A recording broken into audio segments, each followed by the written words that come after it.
Labas muna tayo ng ating himpilan. Malabon Congresswoman J. Lacson Noel, Mister na si Floresio Noel at iba pa inireklamo sa Ombudsman.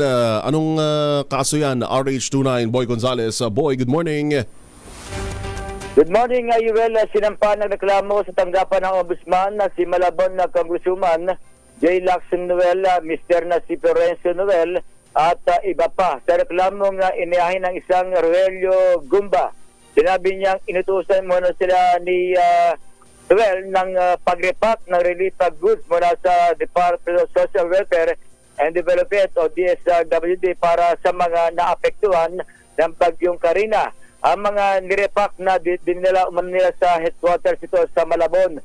Ang mga bagong repack na family food pack ay inilagay umano nila sa plastic bag na ipinamahagi na mag-asawang Noel.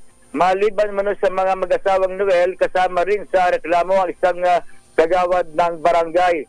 Sa reklamo, inakusahan ng mga ito ng qualified theft at paglabag sa Philippine Disaster Risk Reduction and Management Act of 2010.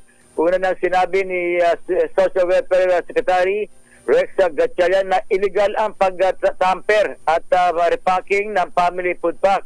Hindi rin umano dapat bawasan ang laman ng kanilang ipinamamahaging ayuda. Wala pa namang tugon sa mga sumandaling ito ang kampo ng mababatas ukol sa naturang reklamo. Ito si Boy Gonzales para sa DCRS, una sa Pilipinas, una sa Pilipino. Maraming salamat, RH29 Boy Gonzales.